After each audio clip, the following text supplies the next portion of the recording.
¿Qué va a pasar con este plebiscito que impulsa el PIT-CNT? Hay nuevas cifras en cuanto a la recolección de firmas. ¿Cuáles son las estimaciones que el gobierno hace si estas ideas, si estas iniciativas del PIT-CNT prosperan? Estuvo el ministro de Trabajo en el Parlamento Nacional, presentó allí una visión del tema, presentó datos y vamos a abordar este asunto a partir de ahora. Vamos a una puesta a punto del tema y recibimos aquí en piso a nuestro invitado.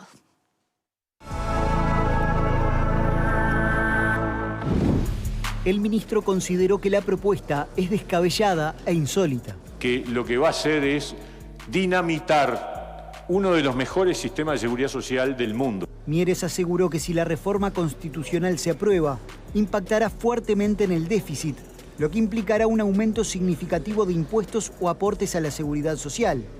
Eso también implicaría que se dispare la informalidad, caiga el empleo y el poder adquisitivo, según detalló. Todo eso hay que decírselo a la gente cuando se va a pedirle la firma. Porque mire que no hay almuerzo gratis, ¿eh? Y todo lo que se está vendiendo como gran solución se va a transformar en una catástrofe. Vamos a perder el grado inversor, vamos a perder la credibilidad, vamos a perder inversiones. Eso también hay que decírselo a la gente. El PIT-CNT propone una reforma constitucional para fijar en 60 años la edad jubilatoria, equiparar las jubilaciones mínimas con el salario mínimo nacional y eliminar las AFAP. Porque eso también tienen que decirlo cuando le van a pedir la firma.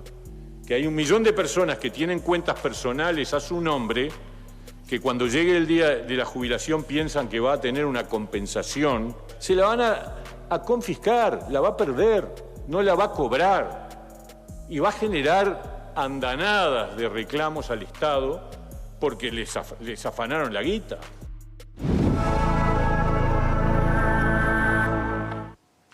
Estuvo allí presente durante esta comparecencia el diputado del Partido Independiente, integrante de la Comisión Permanente, Iván Posada, a quien recibimos acá en piso. Muchas gracias por acompañarnos. Perdón que lo hicimos esperar unos minutitos, pero veo que el tema, usted sabe bien de esto, de lo que son los debates y, bueno, cuando se ponen un poquito más acalorados que de costumbre.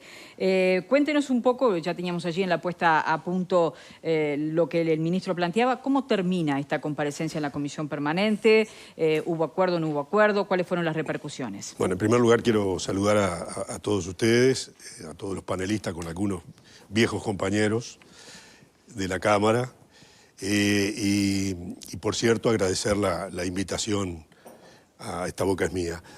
Bueno, la jornada de ayer terminó simplemente, yo creo que fue una jornada de esclarecimiento, es decir, porque es la primera vez que el Poder Ejecutivo presenta los datos del impacto que tendría este proyecto de reforma, de enmienda constitucional que está planteando el PIT-CNT en la seguridad social.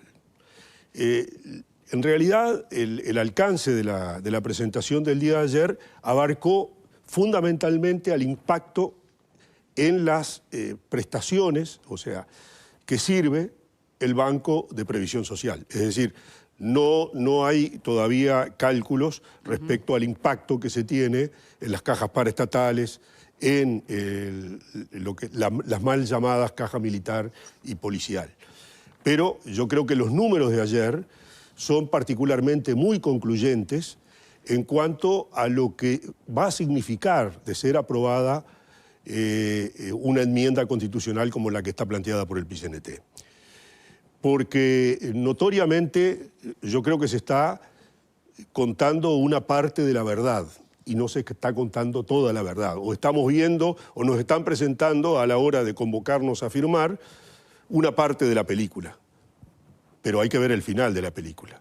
Y el final de la película es que hay un incremento sustancial del gasto en seguridad social y que ese incremento sustancial, como bien se aludía hace un momento a la frase de Milton Friedman, no hay almuerzos gratis, va a requerir contrapartidas. Y las contrapartidas que se van a requerir son realmente extraordinarias. Hay que llamarlas así. Hay un incremento exponencial del gasto de la seguridad social si se aprobara esta reforma. Y eso lleva a la destrucción de un sistema de seguridad social que recientemente como parte del sistema de protección integral que tiene el Uruguay, fue valorado en el ámbito del Foro Económico como uno de los 10 de los países que tiene un mejor sistema de protección. Uruguay está entre los 10 mejores países por su sistema de protección social que tiene. Y eso me parece que en todo caso primero, es una construcción colectiva. Es una construcción a la que han abonado durante mucho tiempo todos los partidos políticos. Y como tal me parece que es una construcción que tenemos que mejorar y preservar, y no destruir, como en definitiva está planteada en esta iniciativa promovida por el PICNT. Datos entonces que tienen que ver con las prestaciones concretas del BPS, datos que fueron elaborados en base a qué fuentes de información, cuáles son las proyecciones, porque eso también es interesante, porque si uno va a las cifras, también de las cifras hay distintas lecturas. Bueno, después vamos a ahondar un poquito en eso. Bueno, esto es bien importante lo que usted dice. ¿En qué sentido? En el sentido de que estas cifras son las oficiales, es decir, son las planteadas por los técnicos del Banco de Previsión Social. En función del conocimiento que tienen y de los datos que tienen de todo lo que significa el sistema de prestaciones contributivas que realiza el Banco de Previsión Social y cómo es el impacto. Y eso me parece que es lo más importante. Ese impacto, primero hay que recordar que además esto está planteando, esta propuesta de enmienda constitucional está planteando la eliminación del ahorro individual. Sí, y está planteando... Si quiere vamos a repasar. Tenemos, por un lado, lo de los 60 años, incorporarlo allí en la Constitución, la eliminación del sistema de AFAPs y además la equiparación del salario mínimo nacional con las prestaciones mínimas. Y el establecimiento de 30 años de trabajo. Las prestaciones mínimas con el... Son los 4 elementos, yo diría, sustanciales. El tema de los 30 años... En la medida que queda en la Constitución, tanto como los 60 años o el régimen de llevar el mínimo de jubilación al salario mínimo nacional, son todas situaciones que tienen un impacto muy importante. Y permanente. Por supuesto, sí. Y lo más importante es ese crecimiento exponencial del gasto, porque iba esto en el razonamiento. En la primera etapa, como hay una apropiación, una confiscación de los 22.000 millones de dólares que constituyen el Fondo de Ahorro Previsional. A ver, un fondo de ahorro previsional con nombre y apellido de todos y cada uno de los uruguayos que contribuyen al sistema de ahorro. Y en ese fondo previsional hay que también destacar que la mitad, el 50% de ese fondo de ahorro previsional, son rentabilidades del sistema. O sea, un 50% es el aporte que se realizó por parte de los trabajadores y el otro 50% son rentabilidad que ha generado el propio sistema. Ahora, eso pertenece a cada uno de los uruguayos. Tiene nombre y apellido, son cuentas nominadas en función de lo que es la ley vigente. Pero en la medida que se apropian de ese fondo, durante el primer tiempo, hay, digamos, no hay un incremento del déficit. Pero ya a partir del año 2030, el déficit comienza aumentando.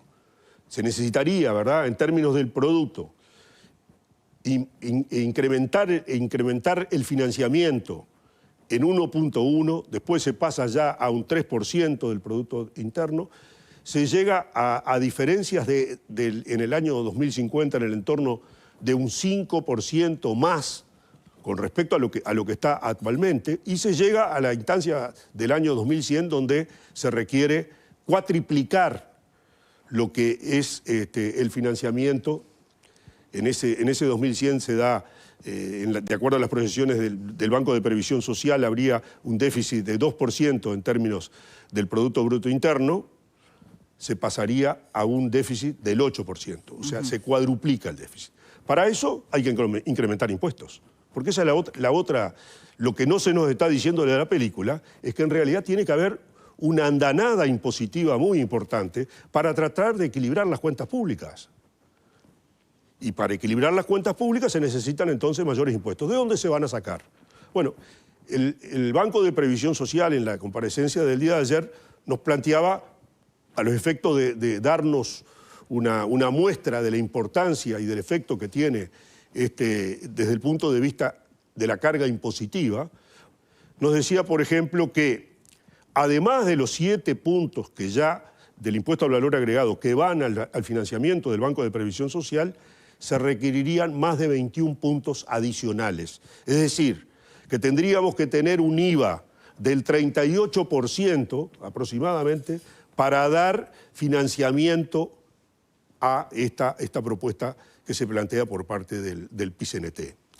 O si no, lo plantea en términos de lo que es los aportes patronales, es decir, las contribuciones que realizan los trabajadores y los empleadores.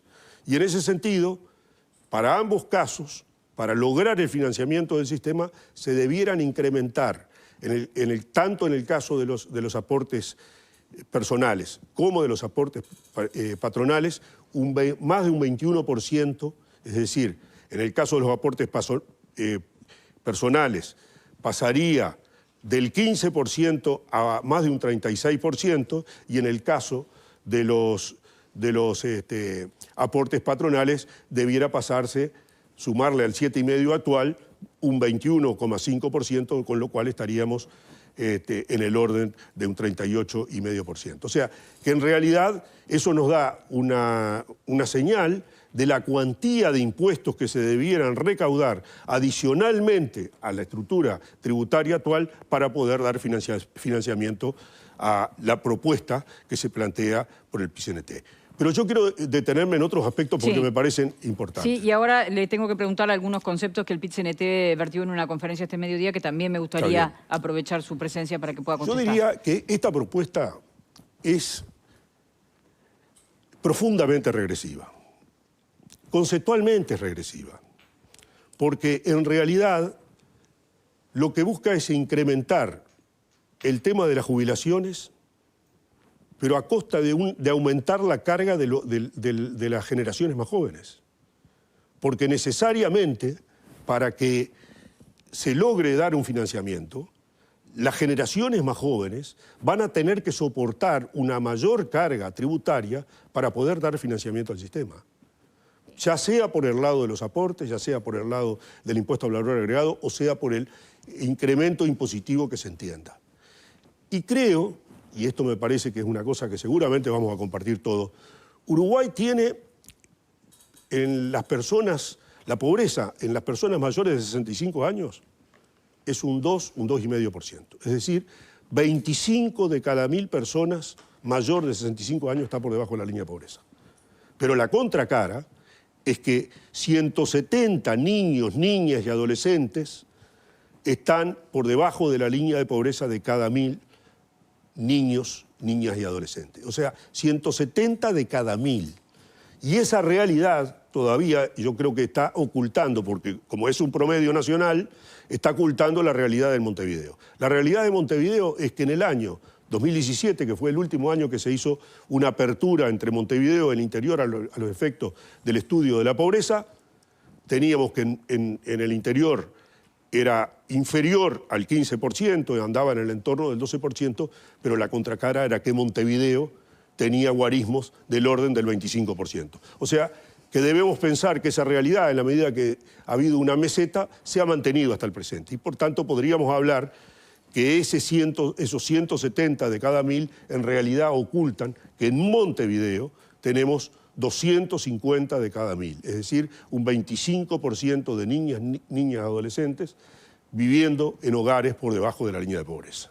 Bien, desde el PIT-CNT se entiende, por ejemplo, que esa carga de la que usted hablaba, hoy ya con este nuevo sistema, con esta reforma, está sobre los trabajadores en el entendido de que tienen que trabajar 5 años más, ¿no? Eso por allí es uno de los argumentos. Después, por ejemplo, respecto al sistema de AFAP y de los fondos.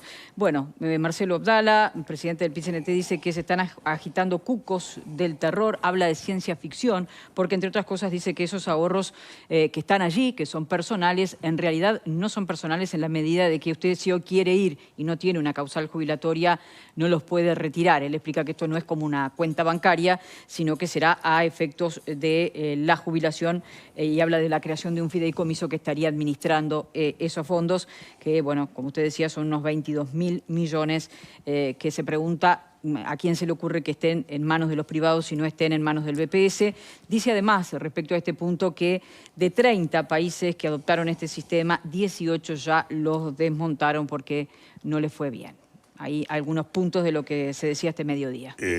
Respecto a esto último, empiezo por decir que el sistema en el cual acompañamos con nuestro voto en la ley 16.713, creó un sistema que no tiene parangón en el resto del mundo, porque no es de capital puro, es un sistema mixto. Uruguay hizo, desde ese punto de vista, una innovación, y una innovación que claramente ha dado resultados al grado tal que hoy tiene ya una profundidad de ahorro de 22.000 millones de dólares. Estamos hablando de casi una tercera parte del Bruto Interno de un año. O sea, es realmente muy significativo.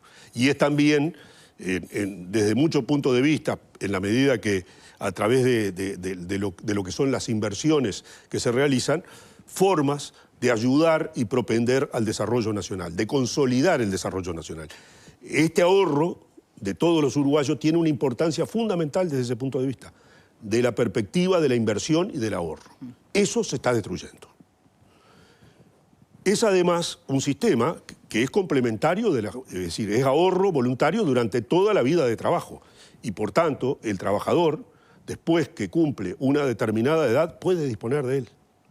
Accede a ese fondo que ahorró durante toda la vida y se da como una renta vitalicia que otorga el Banco de Seguro del Estado. O sea, algo que pertenece a todos los uruguayos. Las AFAP son simples custodios del ahorro, realizado por los uruguayos. No son los dueños. Los dueños son los uruguayos y uruguayas que han aportado durante todo este tiempo. Por tanto, lo que se está allí diciendo, para decirlo en palabras vulgares, es un afano. Se está metiéndole mano, como se hizo lamentablemente en la República Argentina durante el gobierno de Cristina Kirchner, a los ahorros, en aquel caso se llamaban las AFJP, se apropiaron, afanaron el recurso, el ahorro de todos los argentinos en ese caso, y todos vemos cómo es la situación del sistema de seguridad social en Argentina hoy. En quiebra, absolutamente en quiebra. Entonces, yo creo que tenemos que dimensionar bien la importancia que tiene una enmienda de esta naturaleza. Es realmente un gol en contra. Un gol en contra, en primer lugar, para los propios trabajadores, que van a tener que aportar mucho más durante toda su vida de trabajo para poder financiar este régimen.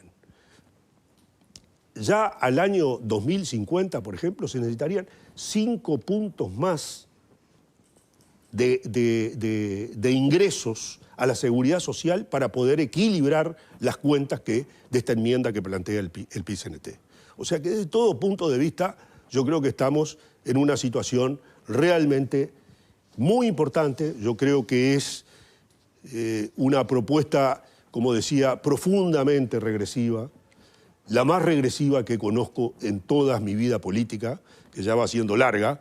Realmente no le encuentro parangón a esta propuesta porque es realmente una señal muy negativa desde el punto de vista de la concesión de una sociedad realmente integrada, solidaria, desde un punto de vista intergeneracional, equitativa, como es el sistema previsional uruguayo. 153.300 firmas lleva el PIT-CNT recolectadas hasta el momento. Esa es la última actualización. Se necesitan unas 270.000 para que esto se someta a la votación popular durante las próximas elecciones nacionales de octubre. 270.000 aproximadamente, ¿no? Un poquito más, Sí, tal vez. aproximadamente. Ahí está. Yo quiero hacer preguntas. Perfecto, ¿cómo no? Porque, en primer lugar, quiero hacer una aclaración y que es la siguiente. Hay muchas cosas de la ley con las que yo estoy de acuerdo. Pero también a mí me gusta decir la verdad. Yo firmé. Pero firmé por una razón. Iván se va a acordar. Cuando discutíamos la ley de salud sexual y reproductiva en diputados, éramos compañeros. Y yo dije que si la ley salía aprobada, yo iba a firmar. Porque soy vallista y respeto el derecho de la gente que tiene a decidir. Entonces, mi firma está, hace muy pocos días que firmé además. Mi firma está, porque creo que la gente tiene derecho a tomar su decisión. En cuanto, una aclaración más, y después vienen las preguntas, diputado. La primera es que yo no hablaría de la reforma, y eso es una de las cosas que quiero que me explique, de la seguridad social. Porque la seguridad social, como estoy segura usted y yo la entendemos, es mucho más que la reformulación de las jubilaciones. De acuerdo. Hay temas en los que yo creo que usted tiene razón, hay otros en los que creo que no. Esa es una de las preguntas. ¿Por qué llamarla la reforma de la seguridad social cuando es mucho más lo que el BPS ofrece a los trabajadores, a sus hijos? La otra pregunta, que eso sí que no me gusta nada. Glenda, simplemente para Sí. aclarar, porque yo creo que ¿Cómo no? hace bien a la... Tu intervención hace bien en este sentido de aclarar. Estamos hablando justamente del impacto en el punto de vista de las pensiones, de las prestaciones contributivas. O sea, hay toda otra gasto de parte del Banco de Previsión Social que refiere a prestaciones no contributivas, Exacto. como por ejemplo las asignaciones Pero familiares. para mí era muy importante que usted lo Está dijera, bien, diputado. es así, sí. La otra cosa es, ¿por qué? Porque hay que reconocer que hay mayorías en el Parlamento. Nosotros las conocemos, porque estuvimos ahí. Usted sigue, por suerte para los uruguayos usted sigue. ¿Por qué no se toca más la caja militar? ¿Por qué yo, docente, tengo que retirarme a la edad que me tengo que retirar y cobrar mucho menos que cuando se retira, póngale usted más o menos a la misma edad que yo, porque yo me jubilé por la ley del 4+1, los docentes y maestros? ¿Por qué un coronel tiene que ganar lo que gana al lado mío? Pero, a ver, no al lado de Glenda Rondán. Yo pongo el ejemplo de lo que fue mi gremio y de lo que son mis colegas. Entonces, yo creo que capaz que en este momento, que habían mayorías, y que los felicito por haberse animado a hacer la reforma, porque eso no se los puede negar nadie. Los felicito. No se metió el dedo ahí donde se pone tanta plata de todos los uruguayos y las uruguayas. Nada más. Muchas gracias. Diputado.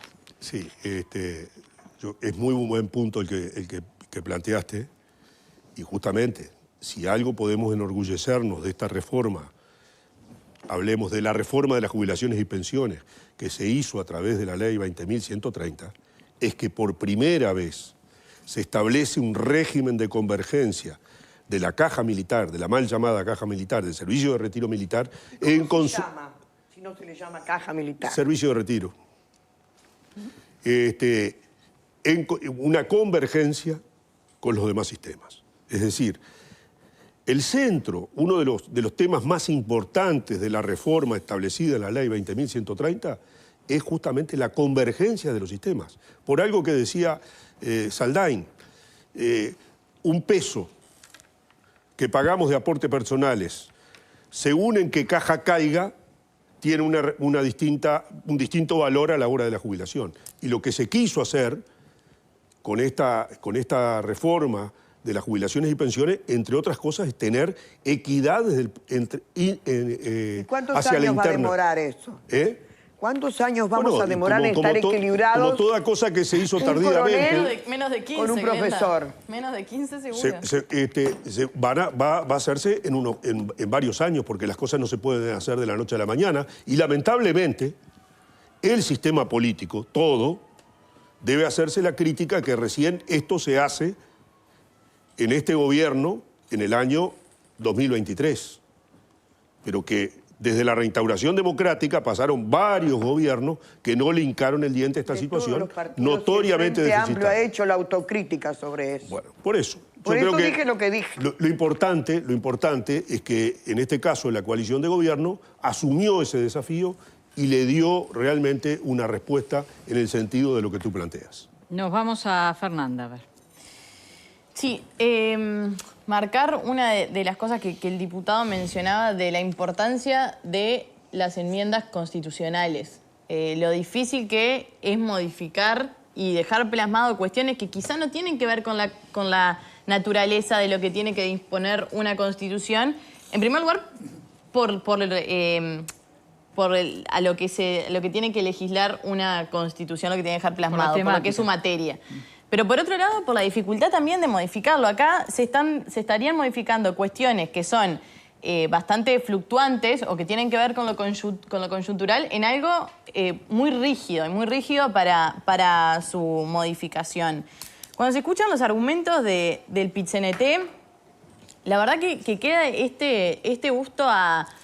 No se ve un estudio, no se ve un dato, no se ve un análisis que se sustente en otra cosa que no sea una cuestión ideológica y prejuicios ideológicos también. Creo que es un tema lo suficientemente delicado, como ha quedado más que claro y como se viene hablando desde hace mucho tiempo, para basarlo únicamente en caprichos ideológicos que vaya si lo son, que el Frente Amplio tampoco acompaña y también alerta. Hemos escuchado a varios integrantes del Frente Amplio alertar del peligro que puede llegar a significar la aprobación de esta reforma, lo que está planteando el PIT-CNT. La verdad que cuando hablamos de discusiones con altura, de discusiones de ideas, también estaría bueno recordar que este tipo de cuestiones mínimamente tienen que estar avaladas por números, por estudios, por análisis, porque estamos hablando del futuro de las nuevas generaciones y la verdad que queda eso, ¿no? Cuando uno rasca hay ideología y no mucho más que eso. Ayer se escuchó en esta comisión permanente alguna voz de defensa a esta iniciativa. Bueno, sí, la de la diputada Micaela Melgar, que es representante por el Partido Comunista. ¿De defensa de esta iniciativa o de cuestionamiento a Bueno, las dos que cosas. son cosas distintas, Las dos ¿no? cosas, las dos cosas. Cuestionamiento a la reforma. Yo creo que, y aprovecho porque tú mencionabas la referencia que había hecho Marcelo Abdala en relación a los 60 años. Los 60 años en el Uruguay se establecieron en el año 1904 como edad para acceder a la jubilación. En ese momento, la expectativa de vida que teníamos los uruguayos, o que tenían, mejor dicho, los uruguayos, era de 50,8%. Es decir, 50,8 años. Con lo cual, en un momento donde notoriamente se ha reducido sustancialmente el número de nacimientos y consecuentemente la tasa de fecundidad, teníamos 58.000 nacimientos en el año 1996, fueron algo más de 32.000 en este último año. Sí. Eso nos está dando la pauta de que la realidad cambió sustancialmente. Y necesariamente había que extender la edad para acceder a la jubilación. Esta reforma de las jubilaciones y pensiones, y tengo que pensar para no hablar de la seguridad social, Glenda, esta reforma de las jubilaciones y pensiones claramente estuvo orientada con una lógica que era extender los años de trabajo. Sí, hay que trabajar 5 años más. Pero en eso, al cabo de esos 5 años de trabajo, la jubilación que se obtiene, especialmente para los deciles más bajos, los 5 deciles más bajos, es decir, las jubilaciones de menor cuantía, para esos 5 deciles más bajos, para el 50%, lo que se establece es una mejora de la jubilación con respecto a lo que obtendrían en el año, con el régimen actual. Ahora vamos, Glenda, porque me faltan los compañeros. Es cortita. A mí me imagino, y vos también, un tipo de 60 y pico de años haciendo planchada. No existe. Bueno, pero Eso me preocupa, en el tema, porque hay profesiones y profesiones el y trabajos. El tema de la trabajos. construcción quedó especialmente salvado. Fue uno de los aspectos que se consideró porque indudablemente se entendió una realidad que es... Me parece sano preguntar lo que uno no sabe. Bien, diputado, ya vamos con Pozzi. Esto que usted menciona, creo que es irrefutable, que obviamente vivimos más y no estamos en el Uruguay del 1904. Mire, una persona hoy, a los 60 años, tiene una expectativa de vida de 25 años más. Y a los 65 años, la expectativa de vida es de 20 años más. O sea, no hay con qué darle. Si no hacemos un cambio en el sistema, notoriamente íbamos a una lógica, bueno, como esta que plantea el PICNT. Es decir, una lógica de desfinanciamiento del sistema. Ahí sí hablo de la seguridad social porque desfinancia el sistema en su globalidad. Sí, en ese sentido hay una variable que ellos también manejaban en la conferencia de prensa de este mediodía, que es la variable cambios en el mercado laboral. Este mercado laboral no es el del 1904, está la tecnología, no se necesita tanta fuerza de trabajo, decían. Con más razón, yo no pondría nunca en la Constitución de la República que voy a exigir 30 años de trabajo. No lo pondría nunca, porque el mercado, si algo está haciendo, es transformándose. No sabemos cuánto va a ser las posibilidades de trabajo de las personas con los cambios que se dan en materia tecnológica. Y eso lo tenemos que tener en cuenta. Entonces no vamos a congelar posiciones. Justamente tenemos que tener flexibilidad. Ni las que están ni las que propone el PICNT. Exactamente, pero las que están se pueden modificar porque están por ley. Perfecto. Y la ley la modificamos sobre el acuerdo en el ámbito parlamentario. Ahora sí nos vamos con Pozzi. No, en principio, hace poco discutimos un poco con Connie. No, no me diga, no lo creo. No, pero en ese creo momento discutimos bien. Y yo dije... Siempre discuto y yo dije... Qué caliente. Discuten de cómo discuten. Dije acá que que yo no voy a firmar por el plebiscito, por la convocatoria del plebiscito, y no voy a votar si este plebiscito finalmente se convoca. Yo no estoy de acuerdo No estoy de acuerdo con poner en la Constitución este tipo de cosas, ¿verdad? Que son después, quedan soldada eléctrica. Uno tiene que cumplir eso o no puede hacer nada. Y realmente yo creo que si hay un planteo de discutir los 60 años, perfecto, se discute y se llegará a algo. O la eliminación de las AFAP, se discute y veremos a dónde llegamos. Notoriamente, el Frente Amplio no eliminó la AFAP en los 15 años que estuvo en el gobierno, al contrario. Entonces, las discusiones y las posibilidades de negociación con respecto a eso me parece bien. Pero colocar en la Constitución este tipo de cosas es realmente como soldarnos la eléctrica en cosas que son extremadamente complicadas. Yo quiero hacer notar una cosa, lo que decía Iván, que la mayor parte de las cosas yo las suscribo, pero hay un problema más. Si queremos defender el sistema de reparto, que no funciona, el sistema de reparto intergeneracional no funciona sosteniéndose por sí mismo. Funciona a través de transferencias que se hacen, que son más de 3.000 millones de dólares, si no me equivoco, por año, que van del IVA y otras cosas a financiar el pago de jubilaciones. Pero el sistema como reparto no está funcionando. No está funcionando en la caja bancaria el sistema de reparto, que la modificamos una vez más, hace 8 años o 10 años la modificamos, se tiene que modificar ahora porque quebró. Pero no es que tiene problemas. Jorge, un solo apunte, ya que hablaste de la caja bancaria, lo mismo en la caja notarial. No, la profesional. No, en la caja notarial. Estoy hablando del tema de los 60 años. En la medida, la caja bancaria elevó la exigencia en materia de años para jubilarse. Lo mismo la caja notarial. O sea, que una reforma como la que establecer a nivel de la Constitución los 60 años, replantearía el problema de la viabilidad en caja bancaria y también en la caja notarial. Disculpame No, al contrario. Toda otra cosa, es decir, yo lo que puedo sacar en conclusión es que los sistemas de reparto, si no están financiados por otra cosa, No están funcionando. Es más fácil decir lo que funciona que solo la notarial, digamos. No, la notarial también, la profesional también tiene problemas. Y la notarial dice que no tiene problema, pero veremos por cuánto tiempo. Por eso. Ahora, todo esto también está financiado por fuera. Exacto. No es gratis. Porque los timbres porque no hay profesionales que almuerzo yo pago gratis. por la receta, por cualquier cosa que pongo, financia la jubilación de profesionales.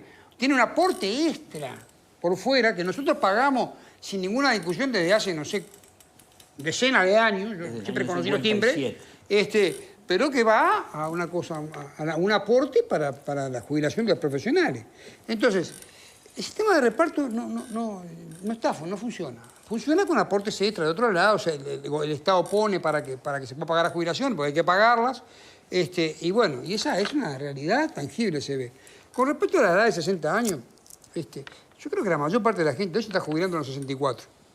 El promedio es más de 63 años. Sí, yo sé que está en ese promedio.